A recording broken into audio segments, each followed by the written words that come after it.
Hello, everybody. I'm Suz Romero, and welcome to our celebration of women in horror. I am the founder and president of the George A. Romero Foundation, and I'm telling you, I could not be happier to celebrate women and their movies and the fact that they're emerging artists in the horror world. It just makes it gives me the goosebumps. So I'm thrilled to be here. I saw all the movies. They were unbelievably great, and there were so many of them. And so I am telling the team that we need to open this up to all sexes and all genders and all people, and all these emerging artists that want to send us their films in the future. We're super happy about it. Anyway, here at the George Romero Foundation, our job is to, of course, elevate horror and to make sure that George Romero's legacy lives on, and to celebrate independent films and supporting independent films and supporting emerging artists from all over the world, because we all know it's so tough. It was tough for George. It's tough for all the filmmakers who have to get financing. And, it's just such a difficult business. But we want to be able to have a source where creativity has a way to come out and shine. And that's what we do here. And, I'm going to introduce you to two women who are volunteers with the George Romero Foundation. And, I met Chelsea Bennington. I was doing a podcast, and I took a shine to her, and I wrote her an email, and I asked her, would she consider spending some time working with us as an organization, and she said yes, and she's been with us for a very, very long time. And Lisa Bradley reached out to us, actually to Chelsea, and LB Elisa Bradley who is our creative director, is with volunteering with us, and is having we couldn't do our work without her and or Chelsea. So what I'm asking is, if there are any volunteers out there, please reach out, because we could sure use you, and it's really a lot of fun. And what you're doing is helping us support creatives and supporting horror, because horror is an important and powerful way of expressing many things, and it's important that it be respected. And so that is part of my job. So without further ado, I'm going to introduce to you Chelsea Bennington, who's our Chief Marketing Officer at the GARF. Hi, Chelsea. Hello. I'm just so pleased that you're still with us. Like I said to the folks, we can't do anything without you. So I'm still very thrilled, and I love you, and I'm glad to Love have you. you on our team. So, and Lisa Bradley, LB, hello, hi. Hi, everybody. Yeah, it's just so wonderful to have you two. And you worked so hard to get this whole show and get this whole project off the ground. If it weren't for you, this would never have happened. So, congratulations to you, and thank you very, very much. I'm so Thank happy to be part of this organization and honestly be given the opportunity to do things like this. Um, because I can't think of any other way that I really would be able to. And I mean, Chelsea is my right hand, so I wouldn't be able to do this without her, either. And I've made so many great friends through this organization and had so many great opportunities, and got to do so many creative things. And it's been really amazing Yeah. for the past 3 years. It's a great organization. The things that we do, I love what we do. I love what we stand for. So yeah. Cool. you. Ditto what she said. She took everything I was going to say. Sorry. What we Well, do. thank you, Suze, and we'll see you again in a bit. I'm going Okay, to perfect. I'm playing a director today, everyone. So I'm adding and removing. But yeah, thank you everyone for being here. I am so excited to see the chat. Everybody from California, Connecticut. I saw some people that are also from Pittsburgh. I'm in New York. LB, am I allowed to share where you're from? Yeah, I guess we can divulge information. Yeah, of course, of course. I'm in the smallest state, everybody. I'm in Rhode Island. In Rhode Island, yes. So I realized I said from. I'm from the South, but I moved to New York 10 years ago. So you could call me a New Yorker now, I think.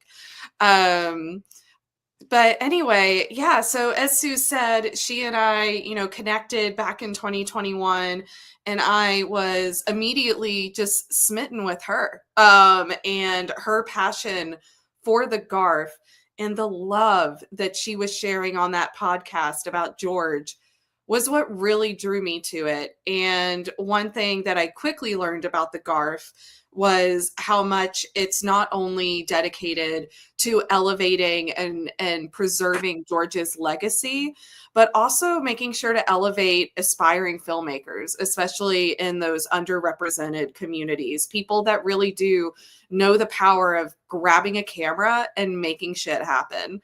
So, that was something that, she very much expressed and that the team has expressed.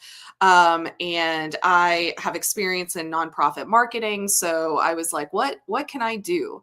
And my job became even more entertaining and more fulfilling and just better all around when LB, who is now one of my best friends, we talk every day, but we often are talking about the GARF.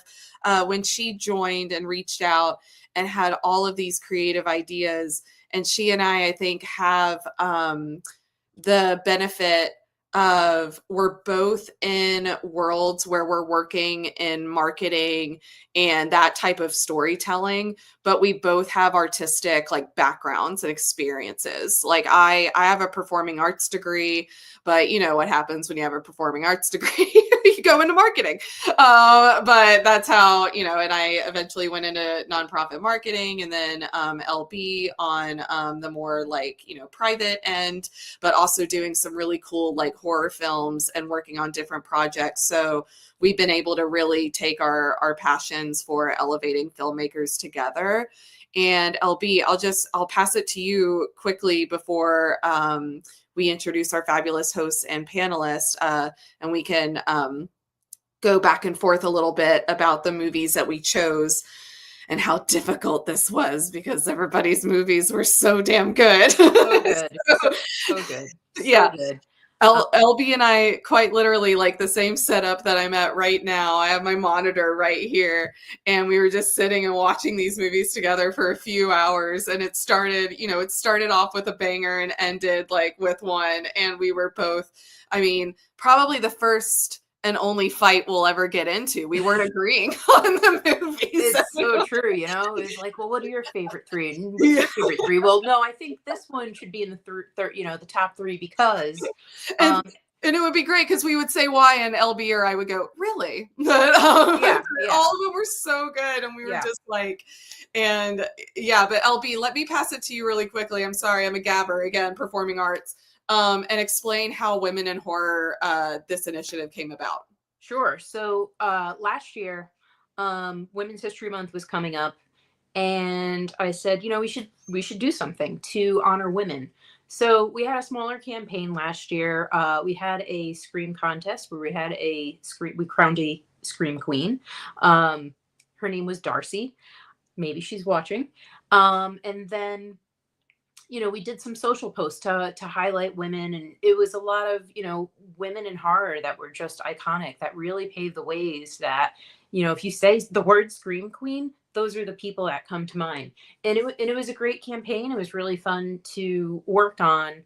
And then this time around, I wanted to create a bigger campaign. I thought it was really important. A, it was fun to work on.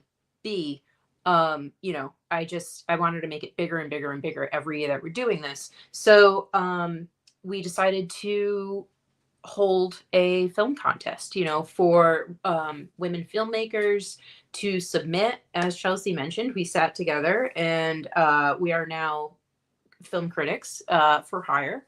And I mean, technically, we couldn't even choose a top three, so that's why we had a top four, because we literally could not whittle it down. So we agreed, okay, we won't do a top three, we'll do a top four. So that's what we did, and then again, to just highlight women artists in the horror space, and a lot of submissions for art were films, but we had some illustrators, we had writers, we had people that were sculpting. We had some amazing, amazing, amazing submissions. And, as obviously a woman who's a creator in the horror space, I wanted to highlight more up and coming artists because they deserve their recognition, especially as someone who's first starting out. You don't have budgets. You have tiny budgets. You have no budgets, and you make it work. And I think these films obviously they didn't have $1 million budgets, but obviously you've seen them, you watched them. They were amazing. I'm sure they had a teeny tiny crew, but it was more about the filmmaking and the story than it was about the budget. They made some amazing films with the resources and the budget, and I'm sure the equipment that they had. So kudos to these women. I think, yeah, Teri, story over budget. Exactly. Just like George. Yeah. 100%.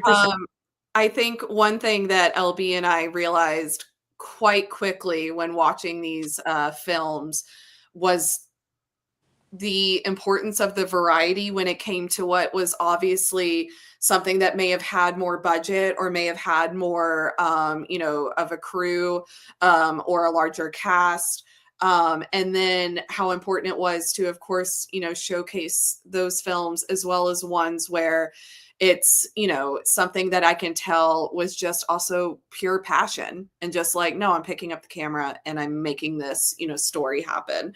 And I think these 4 films are a beautiful variety of that. All of them are extreme passion projects. You can tell each one has the tender love and care that, that we all want to see. So, yeah, that came into play with choosing our films, as well as just the stories. You'll see, or you've seen that one artist was obviously so inspired by her own culture and the way that it is displayed within media. And then you see ones that have to do with some really, really dark themes of self-harm and suicide, and able to play that very real aspect into that also horror element that may be more not cliche, but more straightforward, I would say, but add such a beautiful depth to it.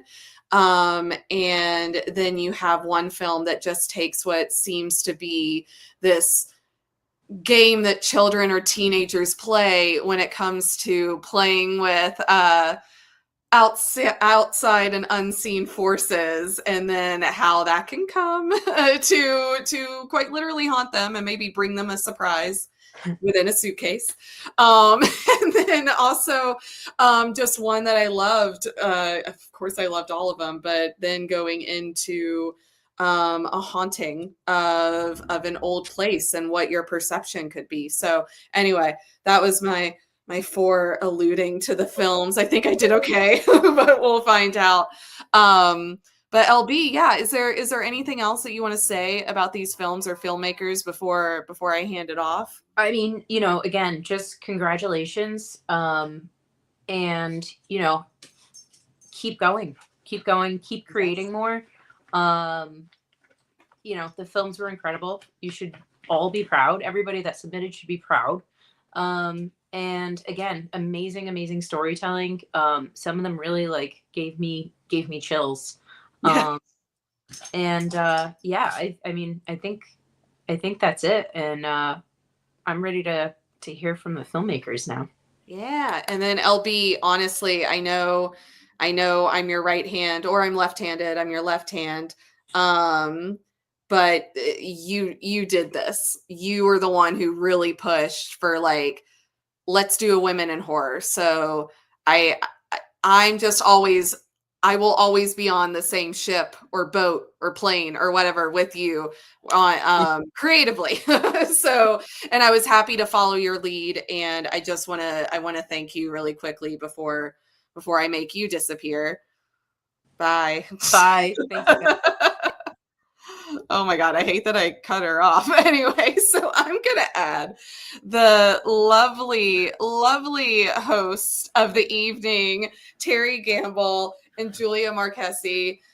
Beautiful, beautiful darlings that host Horror X and Horror Movie Survival Guide. Horror X is on GARF Network. I think some of you are watching this stream on YouTube right now. That's where you can find GARF Network. So so make sure that you're watching that, because they've been always putting out some really, really cool interviews focused on women in horror. Go on. No, go on. Yeah, I'll keep going. So excited to have you both here. Obviously, I will disappear now. I will do my magic trick of making myself disappear, and I will hand it on over. Thank you. Yay. Hi. So yes, we are best friends and hosts of Horror X. We love highlighting women and femmes in horror. We have a whole playlist on GARF Net where you can check out all of our previous interviews. Every month, the last Thursday of the month, we have Mhm. a whole nother great episode coming up next week. I'm so excited. We have some wonderful, not just one, but two creatives this month. So, double the fun, double the trouble for Women in Horror Month. So very exciting times. But we have four amazing filmmakers to chat with today. Julia. Yes, Teri, I think you should go ahead and introduce our first one. I'm so pumped. These films are so great. First, I want Totally. to truly amazing. First, I want to bring on Elizabeth Crummett. Elizabeth, or Biz, as we know in the biz here. I just found out that Biz might have been an orc at some point in her lifetime, so I'm already nerding out so badly about this. Hailing to us from New Zealand. Hi, Biz. Hello, everyone. I want to give you a proper intro, though. You are a California native, but now you are a New Zealand-based director, known for crafting visually striking, emotionally resonant genre films. You have been mentored by various heavyweights in the film industry, such as Oscar-winning VFX cinematographers and world-renowned creature artists. I'm guessing some of these were on the Lord of the Rings set as well. Her works blend bold imagery with compelling narratives. Her short film that is featured in this festival, The Understudy, premiered at Screamfest LA last year, and screened at the New York City Horror Fest and San Diego Comic-Con, just to name a few. I don't know if you've heard of those places. Have you heard of those places? And Elizabeth's most recent short film project was a proof of concept called Delia's Ghost, won Best Feature Pitch at Sitges. Huge, big festival. I've always wanted to go to that one. I still haven't. And I just see everything that comes out of there is incredible. So congratulations to you on that. And she continues to work tirelessly towards getting her debut feature film off the ground. So people, give this woman some money. This is the biz is what I'm hearing. And your favorite thing I heard about her is the unique ability to sneak in compelling human drama within an engaging and thrilling package. Hello. Yes. So please tell us what inspired you to create The Understudy, and how did the idea evolve? So how it started. I would say that every good idea, can come from the most random places. And honestly, to be quite honest, I was in the kitchen drinking some beer with my husband, and we were telling ghost stories from the past. And he was talking about how, because both of us are kind of, thespian types. We both come from a performance background. And we were talking about how, our favorite ghost stories, most of them, I don't even believe most of them, but some of them, the ones who were the most memorable, often came from thespians. So then we started talking about how often we heard the most horrific stories, the most sort of disturbing ghost stories that come from old theaters. And then we realized that these old buildings, especially old heritage type buildings, have so much, history, obviously, but when you combine the arts and when you combine the dramas that happen backstage, when you combine all this like, you know, magic on stage, like, and then you combine it with the culture of being like, you know, crazy artists, like a lot of We're weird conjuring all the time, right? And some people right. say they're like, I'm channeling. I've seen certain theater artists, especially with like crystals backstage, laying down, channeling, you know, bringing forth a character. Yeah. Yes. So not to be too woo woo, but we so we actually decided we were going to write a feature film. So my husband and I started to, you know, put the, you know, foundation down for this feature film. But in the meantime, I know what it's like and I know how hard it is to get a feature film made. So I'm like, you know, we're going to do a proof of concept. We're going to do a short. So we decided to take a slice of the story, of the large story. And incredibly, we live in Wellington, New Zealand, the capital of New Zealand. There's a very haunted theater that's got the most incredible stories that have happened to people. And I hate to say it, but actually many people have died in this building. So there's so much lore. And we were like, wow, wouldn't it be so incredible to like maybe gain inspiration and go there? And but then actually, long story short, a friend of ours who collaborated with us to help make the film happen, Jonathan King, who's another amazing filmmaker, he was like, hey, let's shoot at the theater. So long story short, we got access to this incredibly old, beautiful theater that, like, I don't believe most ghost stories, but like I do believe this one. And when we shot for 2.5 days in this theater, we saw stuff and felt stuff. And so we kind of, yeah, so we had this crazy experience like shooting at this like Wow, notoriously. it's such a beautiful location. It's so gorgeous. There's one of in our chat, one of the questions Jeffrey McCarthy is asking, is it purgatory in your film?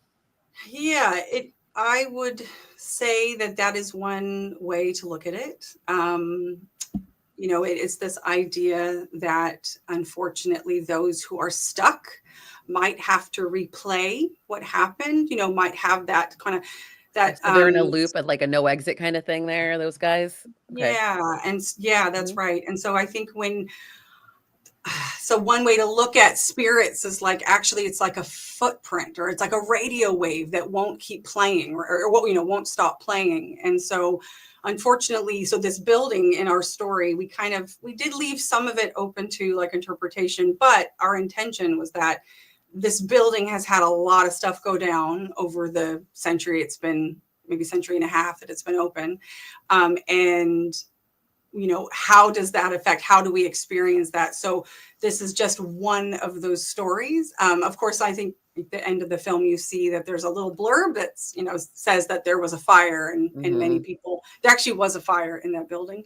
And actually, yeah, this is definitely like I'm not making fun of this at all. It's so serious. In terms of sharing that there was an actress that was performing by candlelight. This was before electricity. And her costume lit fire. So she burned to death on stage in this theater. So anyway, so horrific and so awful. But it's like, how can we actually share these stories in a poignant way, not in like not in a way that pokes fun or laughs, but like how can we actually share the depth of this? So this girl's story is sort of that opportunity to do that. It's so amazing. And I wish that we had all the time in the world to talk to you about this because we have so many questions and so many great other questions in the chat.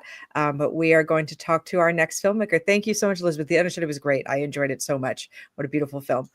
So let's talk Julia, to I feel like you love haunted theaters. I feel like that I might be a theme in do. your work too. So It- that is interesting. The synergy of that. We just had a chat this last week about more ghosts in theaters. So right on, Biz, right on.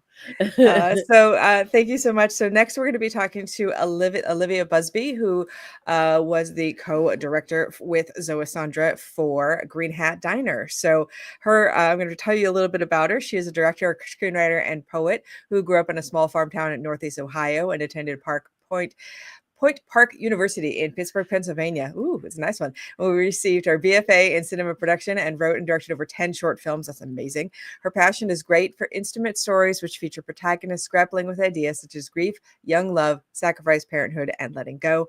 Green Hat Diner was Olivia's first time approaching the horror genre, and her co-writer and co-director Zoe Sandra.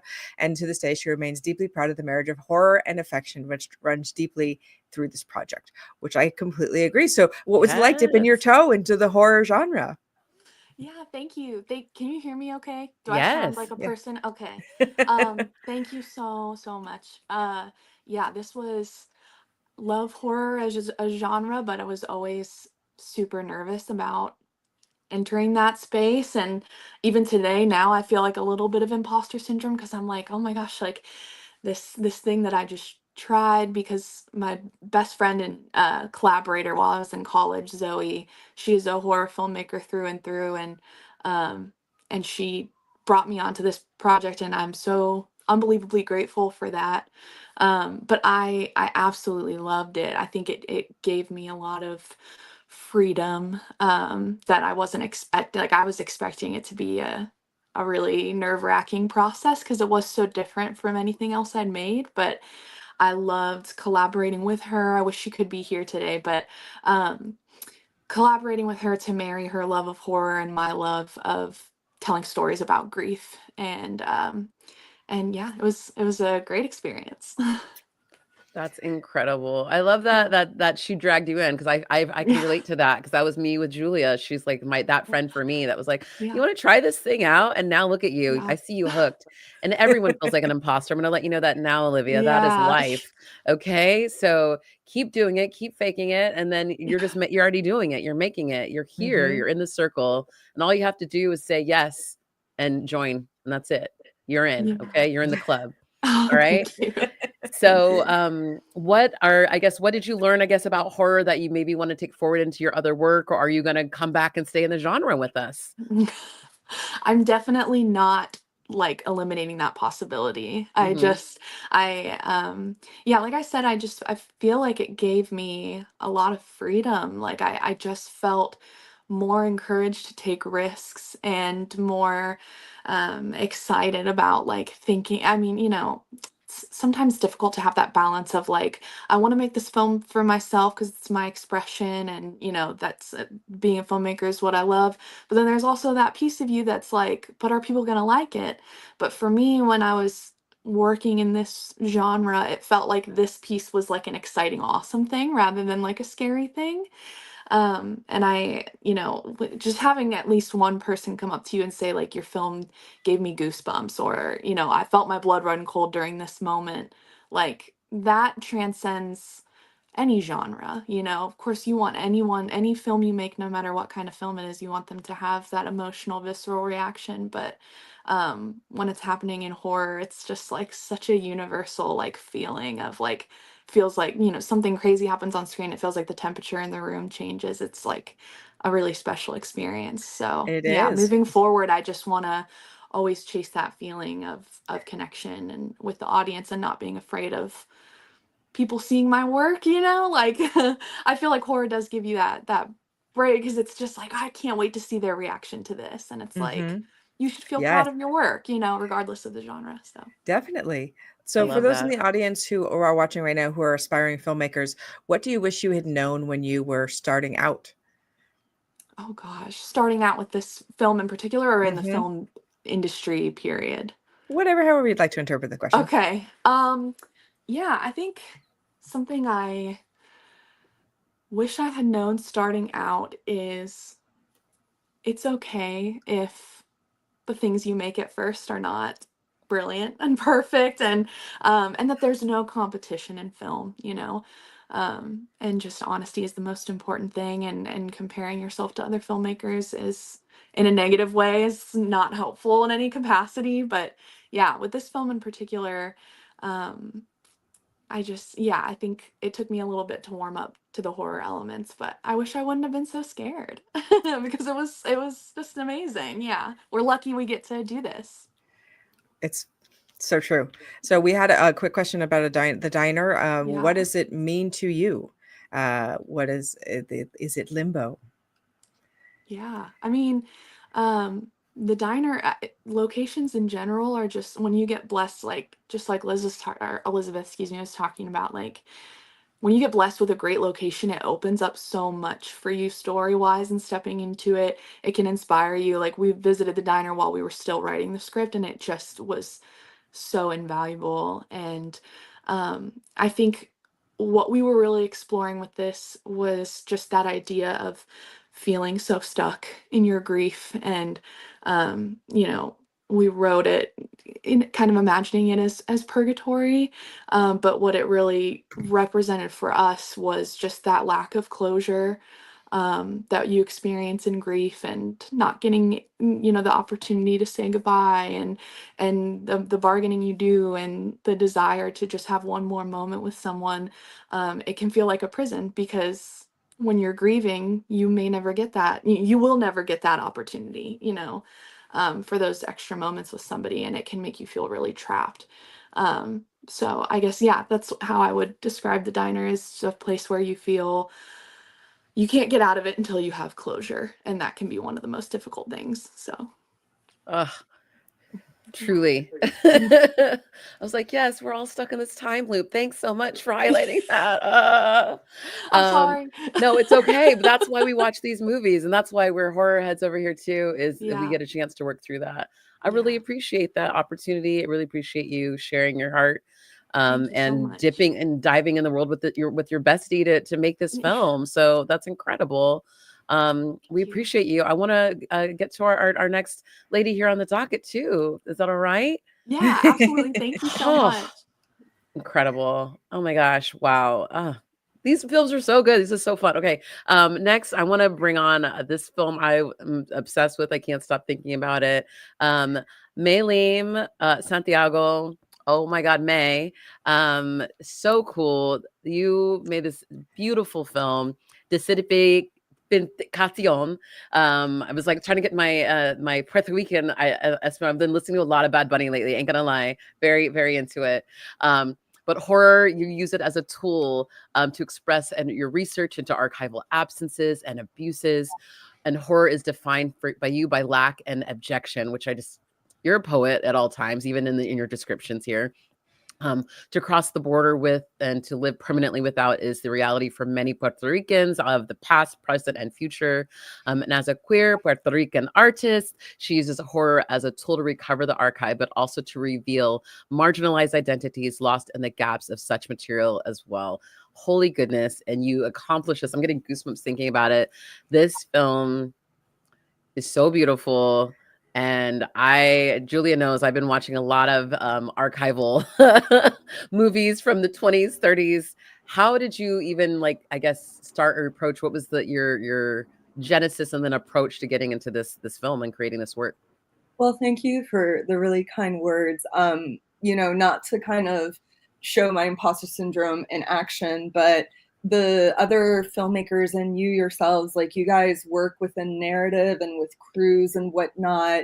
And I am too scared to do that. I very much just rely on myself. And the thing is, I started doing a PhD in 2020 with the intention of building a Puerto Rican cinematic archive, because what some of you may or may not know is that as a colony, Puerto Rico does not have access to its own cultural preservation resources. Usually the United States would do that, but the United States doesn't do that. And so I kind of very overambitiously was like, you know what, I can do it though. I can piece together these government films. I can piece together these films from Hollywood. I can figure it out. And when I started doing that in 2020, and I'm still I'm towards not the end of it, but working towards writing it, was that one, it was a really isolating experience. And I actually come from a film school background, and I was trained by one of the best experimental filmmakers. His name is Christopher Harris, and he especially taught me this mode of filmmaking called essay filmmaking, where it's working within documentary, but it is subjective documentary. It's using the form of film in and of itself to infuse your personal subjectivity into what are facts, or whatever that means, right? And so I started making an essay film series based on my dissertation, starting in 2022 or so. And Desidentificación is the second film I made in that series. And Desidentificación is a translation of disidentification, which is a theory by a queer theorist, Jose Esteban Munoz, which is basically about like how queer people re-perform images of power, particularly in marginalized communities. And so as I was like reading and dealing with this archive, and I've always been a very, very, very fervent horror fan. I mean, like Romero is one of my godfathers for sure, like North Star for me. Like it all just kind of came in my head. I was like, wait, like I what if I perform disidentification using horror through like this refraction of what I've been finding in this archive of Puerto Rican cinema? And what if, like, as I'm performing disidentification, like the film itself begins to deteriorate? Because I'm also really attracted to like horror as an uncanny, like through filmmakers like Maya Deren and Ingmar Bergman, and even a more recent examples, especially in queer film, in like the queer filmmaker circles, like Jane Schoenburn and Kyle Edward Ball. And I think that's how I got to Desidentificación. At some point I had to stop, and what you guys saw is the result of that. And how did you approach the visual style of the film?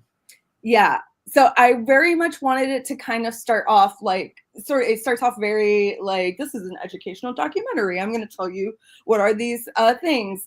But when it came to the visual style, I knew very much, and the audio, I worked almost longer on the audio than I did on the visuals. If you guys ever watch it and you watch it with headphones, you'll see that like I have sounds going off in different channels. And I think I kind of go back to like experimental filmmakers like Maya Deren and Ingmar Bergman, but definitely sometimes it's just a matter of me opening up Premiere and just like experimenting. Like, what happens if I cut this out? What happens if I add this in? So I go a lot on instinct. I was able to workshop draft versions of the film with other experimental filmmakers as well. But yeah, I think my biggest, I knew that I wanted horror and like blood and like uncanniness to be central to it. So I think it was just kind of like relying on an instinct of all of my favorite horror filmmakers and all of my favorite filmmakers that especially use the psyche as an exploration of horror. It's such a beautiful and amazing film. So I love the experimental vibe to it. I love the feeling you through that film, I think was really beautiful. So thank you so much. We're so happy to talk to you about it. And I'm sorry that we have to move on to our next filmmaker because I have so much more I want to talk to you about. But here we are. So let's talk to Ana So many Perez. more questions. We could talk to everybody for like 2 hours. I That's the thing. know. We're gonna have to have everybody on it like at some point. Keep making movies and we'll have you back on Horror X. Ana. Hi. Yeah, So can you this is tell Ana. us So about Ana? she's the director of Timely Encounter. She's from Brazil and raised by scientists and generations of women who experience supernatural phenomenon. The blend of science and spirituality is deeply ingrained in who she is as a person, as a writer, and as a Latina. She focuses on how the horror genre can depict life in unrepresented community and also address serious topics like gender inequality and mental health, and is fully immersed in the horror culture. So it influences not only her art, but who she is as a person. I can definitely relate to that. So welcome, hello, and tell us a little bit about the origin of your short. Yeah, hi everyone. Thank you so much for having me. Yeah, so this short specifically, I always wanted to do something with witches. I think that's just fun and folk horror and just explore that a little bit more. And I did this short at USC Horror Film Analysis and Production. So I knew I had to do at least 2 shorts films. So I was just like thinking how I could just get the tropes, like the summer camp trope that something's going on, that something's weird, and kind of subvert them by the end. And I feel like this is something we all share as women specifically, but I was really tired of walking into rooms and feel like people did not respect me because of who I am. And I was like, no, I want to take the cute, like the naive girl and actually turn that into her power. So it was, for me, it was a fight back and almost a revenge. Like, yeah, you don't don't see myself as someone that's equal or even that knows what's happening, and I wanted to subvert that in a very creepy way, hopefully. Yes, definitely. Uh, Witches. We People are love into witches. it in the chat. It's hilarious. You got some big fans here of the witchiness and the vibes and everything. Oh, it's a good question here too. Do you have a specific movie that stayed in your head while you were or inspired you to make this particular short? Oh, that's a great question. I feel like you always have a few of them, especially like my favorite directors, Mike Flanagan, someone that I look to a lot. And I think you can see that in my work. It's very like emotionally trauma heavy, as like almost every short here. And I think him is the one that I always like, how did he do this shot? How did he like how did he create an environment? That was another thing. I wanted to create this environment in like a single room. So him is always someone that I look up to a lot. And so I love how, that. Sorry, you're literally speaking Julia's language. I'm sorry. Yeah. That's like literally Yay! her favorite director is Mike Flanagan. She got to hang out with him a couple times last year. And then Oh she my God. also, any movie that has anybody just in a room, like just people in a room talking, that's it. So you literally made, I was like, you guys need to be friends. Anyway, I Yes. love this so much. Anyway, I know you have a question, Julia, but I was like, that's incredible. No, it's true. Can you tell us about a rewarding moment while making this film, either during pre-production, production, or seeing it when it was finished?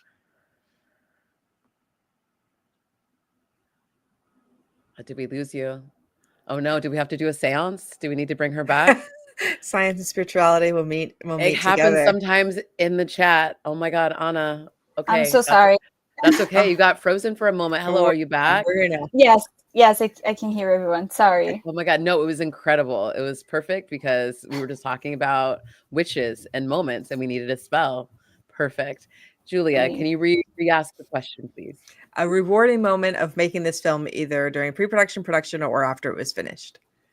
Yeah, I think the production, just seeing those amazing actresses, just really embodying that creepy vibe for me was the most rewarding. And because I feel like you can see I'm a screenwriter first, as the like three people talking in a room, and that's the short.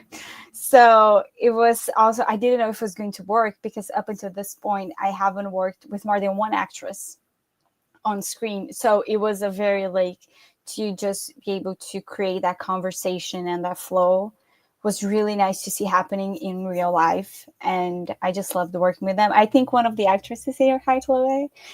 Hello. It was just that part. I also edited it, and I personally hate post-production. So that was definitely not one of the best moments. It is a tedious process, but also a satisfying process. Yeah, definitely. I also met Mike Flanagan last year, and it was the best day of my life. You did? Was he in Brazil? No, it was during my time at USC. He did a film thing, and I just went and took a picture with him. So Of course. Incredible. Well, I hope you all get to work with him. I'm putting that out into the universe right now. Casting the spells, all the witches get together. Can we bring everyone back and do some Q&A maybe for this last little bit? Because I know there's so many more questions out there, and I see that people have been asking more about the filmmakers, kind of the genesis about everything they've got. But maybe do we want to ask some general stuff, Julia, just to get everybody back in the circle here? Yeah. So what was can you speak to the importance of sound in your films? Yeah. Anna, since we were just talking to you, do you want to start with that? Yeah, sound, I think especially in horror, in all movies, like every genre is important, but in horror specifically, I think it plays a big part. For me, it was figuring out the nature sounds to have that very like campy vibe, which I had a lot of fun doing on post. Sound design ended up being one of my favorite parts, just creating that atmosphere and the jump scares with sound and how much it adds to it. It was really, really important just to create that atmosphere and vibe that really, if I didn't sell that part, I don't think the short would have worked as much. Mm-hmm. So, yeah.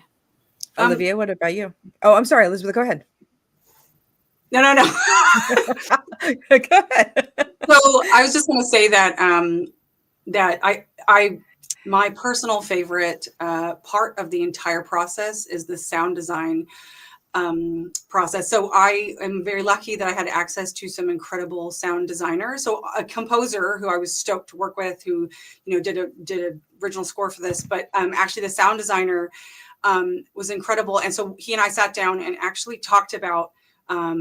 I asked him, please help me make the theater a character. The building has to feel like a living, breathing entity, something that like you're traveling inside of, you're in the belly of something giant. And so I loved the stuff that we were able to sort of spitball beforehand, which he beautifully brought to life. And there's, I don't know if you guys noticed it, but there's a very subtle breathing sound. There's like there's the huge, like a bassy breathing sound. There's like the creaks and things of the building that are also like manipulated voices. So I just, for me, that's like the, what's a cake without the incredible icing, and sound design is absolutely my jam. So just want to say anybody out there who's thinking about, picking an area, go into sound design because it is killer. Yes. So Truly. Olivia, please. Yeah, I completely agree. It's crazy how much your film almost doesn't feel like a film during post-production until you add all of the sound design. It just completely changes the game. But yeah, I think in Green Hat Diner, we really relied heavily on sound as something that triggers emotional memories. And this is not a horror film, but I just rewatched Juno yesterday, and I'm just thinking about, her sitting in that clinic and hearing people painting their nails, and it makes her feel really upset about the fingernails, like it's unbelievable how much a sound or a smell or what can immediately, transport you back. So, Jade, our protagonist, hearing the running water, and it's slowly helping her piece together these traumatic moments in her past. It's really unbelievable how important sound is to filmmaking, and I completely echo your sentiment. I just remember like how few people were interested in sound when I was in film school at the beginning of our careers, and then by the end of it everybody was like, yeah, I think I want to be a sound designer. It's just absolutely unbelievable how important sound is, and we need everybody. It takes a village to make a film work, but don't ever forget about the importance of sound because it changes everything for sure. 100%. May, what about you? Yeah, so for me, making this desidentificación sound was half of the film, in the sense of I recorded and edited all the sound, and intentionally wanted to make it feel, I think someone in the chat said that the film made them feel uncomfortable, and that's like the best compliment, because that's exactly what I wanted to achieve. And I especially, I thought a lot about folks like David Lynch, Nina Menkes, that really create these what feel like industrial soundscapes. But a lot of the sounds that you hear in Desidentificación, you can't, isolate them. But like, I used a friend's heartbeat recorded with like a contact microphone for one part, just to get like that rhythmic fuzziness. And then I like reverbed a bunch of my own breathing after I had like done running and while I was in meditation. So yeah, for me, sound is about texture. It's about feeling. And it is absolutely my favorite part about making something. I usually think sound first and then figure out what I'm going to do with my visuals. That's so cool. So we have one more question from the audience, which is for everybody. And May, since we were just talking to you, we can pick up with you. What's next for you? What project are you working on now? Sure. Yeah. Right now, this is my treat, as in being here with you guys is my treat for being out of the editing room. Right now, I'm working on my next film in my dissertation series. It's called Agencia, which means agency. And it's about, the Puerto Rican government and the United States government made all of these like educational documentaries, which a bit of them were in Desidentificación, but not all of them. So I'm starting with that kind of archive. But what I did is I have a Super 8 camera, and I really wanted to focus on like this double meaning of agency, like how resistance like agency as resistance. And so I just spent a week in Puerto Rico back home, and I filmed one of my friends' queer skate groups. I filmed my grandmother. I recorded an interview with her, asking her, like, she's 90 years old, and the colonization of Puerto Rico is like 130 years old, so she's seen most of it. And so yeah, I'm working on that right now. In a few weeks, I'm going to premiere a rough cut in Chicago, at the Society for Cinema and Media Studies. And yeah, that's what I'm doing. Congratulations. Felicidades. That's freaking awesome. I'd love to hear that. Yes. All right. Who's next? Who's ready? Who else wants to talk about what's next? Ooh, Okay. don't all jump. Olivia. Elizabeth. Oh, now you choose. So I think that, like, so it's always about what's next. Like, it's crazy how much, like, you see the end of the tunnel with your project, and it's for me, it's like, it's my mania. It's like, okay, what's going on? So I am, after doing short form for so long and really just proving myself over and over again, I am now demanding the opportunity to get my feature made. So I have actually like about half a dozen scripts, but there's 2 feature film scripts that have traction right now. So I am simultaneously, I'm spinning plates, and I'm trying to push both of them forward. But yeah, I just want to say that, like, it actually is an impossibility. Like, getting feature films made it pretty much should be just known how impossible it is in the first place, and then being a woman on top of that. So I was 8 months pregnant when we shot the understudy, and I had so many people say to me, like, there's no way you can make it through, because it was quite a difficult shoot. And I just felt like going, there is no way, there's no way I can stop now. So I just want everybody to have this, just know, like, you're going to hit obstacles, and you're going to hit people telling you that it's impossible and that it's not going to happen. But it's like, you just have to be so determined. So right now, I'm just putting it out there that 2025 is when my first feature film will be shot. So that's what I'm going for. Yeah. We're on board for that. I'm absolutely on board for that. And the fact that you did that 8 months pregnant, and the fact that, like, women do that all the time, like, we literally do everything that way. Yeah. We can do it. That's incredible. And especially because we can do that, we can do more. Wonderful. Olivia, please. Sorry, I had to unmute myself because the whole time everybody's been talking, I've been like, and I've been so scared that I wasn't muted. Yeah, so I've been doing a lot more writing these days. I just want to, like, speak to how wonderful and encouraging it is to see y'all uplifting women and femme creators, because it is hard out here. It is hard. I went to film school, got that student debt on me, so it is very difficult to keep yourself afloat and also chase your dreams when so many of us aren't making a livable wage. So I just want to say to anyone watching, if you're a filmmaker who loves film so much but feels like for some reason you can't do it right now, I'm with you, and I know how frustrating and sad that can feel. But yeah, I've been focusing all my energy on writing right now, and I did like a little I'm gonna find myself moment where I was a housekeeper at a little inn in Maine, because I just wanted to be by the ocean and not on a film set with a walkie in my ear, because I Sounds don't know like a about you great guys, place to but write. That sounds yes, incredible. yeah. So I don't know about you guys, but when I would PA, I would go home and I would hear the people talking in the Yes. walkie on my ear when I lay down to go to Phantom sleep. So ear. I just took a little step back and I did that, and that experience was really incredible, and it felt like every day there was like a day out of a coming of age film. So I'm currently writing a novel based on that experience. My ultimate dream is to adapt that into a screenplay and a film. So that's my passion project right now, but paying the bills Yeah. at the same time. So my heart goes out to everybody who loves film, and Yes, we are cheering you on. Yes. Go, Thank you. Olivia. And so, Anna, what are you working on next? I'm working on a new feature. It's a horror revenge thriller, a lot of gore, a lot of just action and exciting stuff.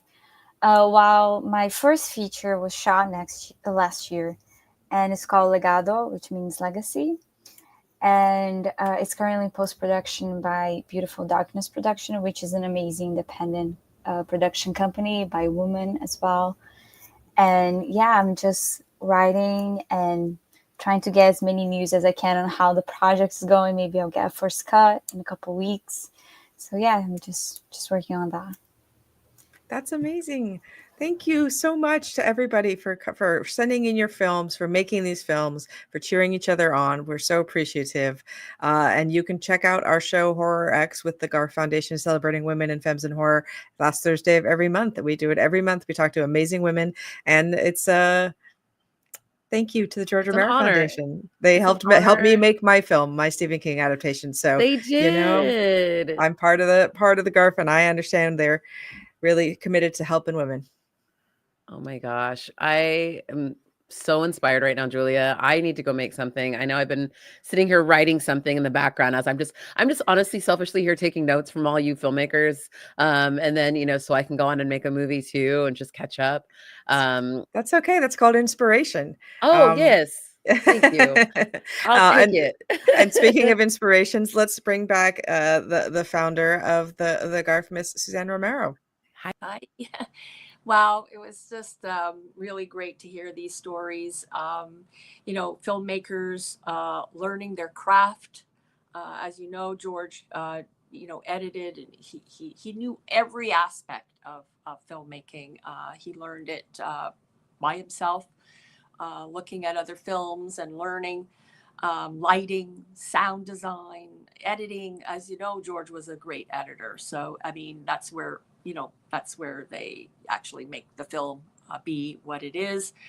But, you know, most filmmakers make shorts. The challenge of telling your story in 12 minutes, 20 minutes is challenging. So you've got to write the story, you've got to shoot the story, you've got to light it, you've got to sound design it, you've got to edit it, and then, you know, you cut it. So it takes a lot of skills. And as you know, it's a hard business.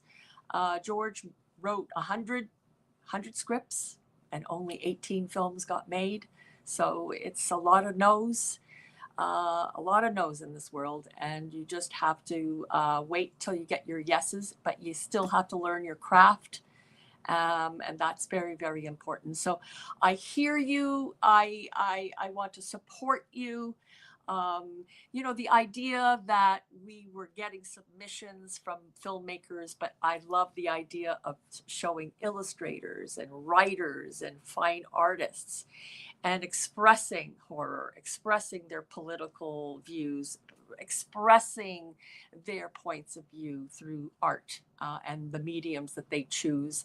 And we want to support that. So please support the GARF, because we want to support the filmmakers, and we want you to stay scared. And we want you to continue to watch films and support art. So thank you very much. We had a lot of fun, and it just makes me proud to be part of this whole thing. So have a good night, everybody, and stay scared.